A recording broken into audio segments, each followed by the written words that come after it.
우리가 장 마감까지 지켜봐야 되겠지만 일단 주봉을 보자면은 코스피는 양봉을 그리고 코스닥은 음봉을 나타내고 있습니다. 한 주간의 동향을 보더라도 지금 고점에 와 있는 코스닥은 다소 지지부진한 반면에 지금 좀 상승세를 나타내고 있는 코스피 같은 경우에는 오름세를 보이고 있어서 많은 분들이 이제는 또 대형주로 옮겨 타야 되지 않을까 걱정도 많으실 테고 고민도 많으실 것 같은데요. 많은 투자 전문가들의 또 의견 들어보겠습니다. 마감 전략 어떻게 세워봐야 되는지 6인의 마감 전략을 통해서 확인해 볼 텐데요. 화면을 통해서 먼저 만나보시겠습니다.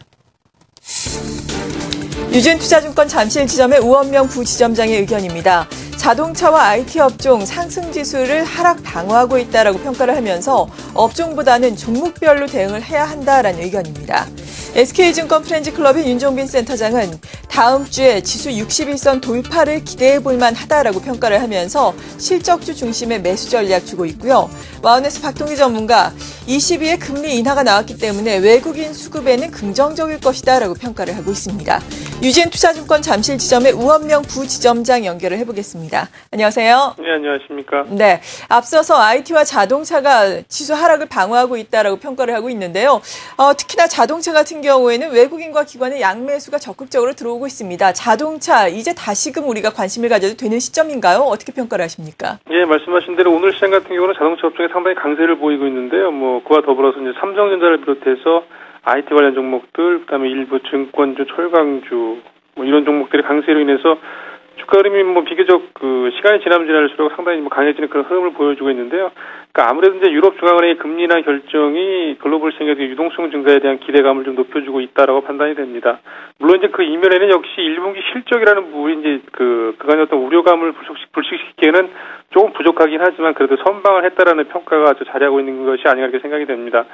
수급적인 측면에서 보더라도 외국인의 매도 물량이 다소 줄어든 모습은 긍정적인 모습인데요. 아무래도 추가적으로 매물이 좀 줄어든 흐름이 나온다면 낙폭과대로 분류되어 이제 화학이나 조선, 건설업 같은 이런 종목들, 업종들도 일단 단기적인 반등도 좀 기대해볼 만한 자리가 아닌가 이렇게 판단이 됩니다.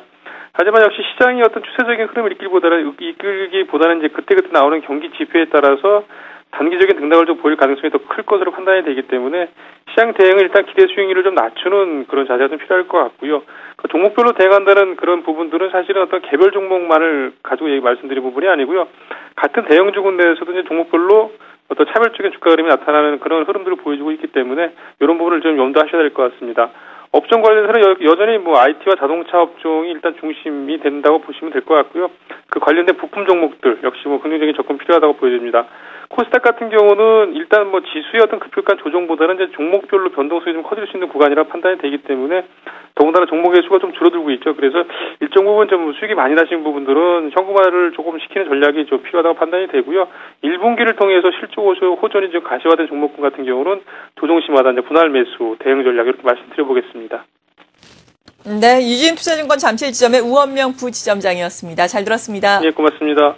나머지 3인의 마감 전략도 화면으로 역시 확인을 시켜드리겠습니다.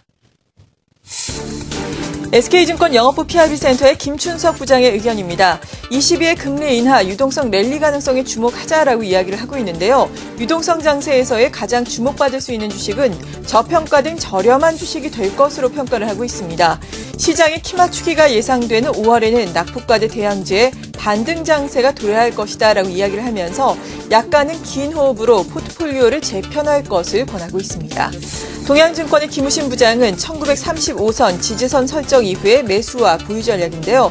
삼성전자의 주도 장세를 오늘도 예상을 하면서 권고 투자 비중은 어제와 같은 64% 유지를 하고 있습니다. IBK 투자증권 분당 지점의 이현상 부장은 낙폭 과대 업종 대표주는 홀딩 구간이다라고 평가를 하고 있는데요. 이런 가운데 실적 턴어라운드에 관심을 갖자라면서 인터플렉스, NC소프트, GS, 뷰웍스를 관심 종목으로 선정하고 있습니다. 오늘은 동양증권의 김우신 부장 연결을 해보겠습니다. 안녕하세요. 네, 안녕하십니까. 반갑습니다. 네. 어제에 이어서 오늘도 삼성전자 주도 장세를 예상하고 계십니다. 그렇다면 삼성전자 주도 장세라면 외국인이 좀 들어와서 거래소 시장이 좀 잘 갈 것으로 예상을 하시는 건가요? 이게 어떤 의미를 갖는지 구체적으로 설명을 해주시죠. 네, 그렇습니다. 삼성전자의 주도 장세는 결국은 지수의 상승을 견인할 수밖에 없는 구조를 가지고 있다는 것이 주된 결론입니다. 1935포인트 지지선 설정돼 있는 부분들은 지금 지수가 4월 19일 날 1888포인트를 찍고 올라오면서 상당히 중요한 추세대의 그런 지지 라인이기 때문에 제가 지속적으로 지금 한 3, 4일 정도 계속 그 지지선 말씀을 드리고 있는 것 같죠. 지지선, 즉 예상이 틀렸을 때 대응할 수 있는 방법이 유지가 돼 있으면은 굳이 주식 비중을 늘리거나 주식을 매수하는 데 있어서 두려움을 가질 필요는 없다라고 생각이 좀 되고 있고요. 지금 오늘 시장의 흐름들을 보게 되면 낙폭이 과대했던 종목들이 밸류에이션 저점을 찍었다는 것을 우리가 확인할 수 있는 대목들이 나오고 있습니다. 오늘 같은 경우에는 만도가 강한 모습을 보여주고 있고요. 며칠 전에는 현대아이스코가 굉장히 강한 모습을 보여주는 모습. 즉 어떤 실적 부진에 따라서 주가가 크게 하락했던 종목들이 상승폭이 상당히 좀 강력하게 올라오는, 즉 리바운딩이 강력하게 올라오는 부분들이 나오고 있습니다. 이런 부분들은 대형주들에 대한 밸류에이션이 어떤 저점을 지금 찍고 새로운 판을 짜기 위한 모습들이 진행이 되고 있다는 것이고요. 여기에 삼성전자의 주도 정세가 진행이 되고 있기 때문에 지수의 힘을 실어줄 가능성이 지금 높은 상태가 진행되고 있다라고 보는 것이 좀 맞을 것 같습니다. 이제 다음 주에는 우리나라의 금통위 금리 결정도 있고, 그다음에 다음 주 9일 날은 또 선물 옵션 만기일도 있는, 옵션 만기일도 있기 때문에 거래소 시장은 아마도 다음 주 그 금요일 정도 전후를 해서 아마도 이제 시장에서의 어떤 그 불이 붙는 그런 흐름들이 나타날 가능성이 높지 않은가라고 보고 있습니다.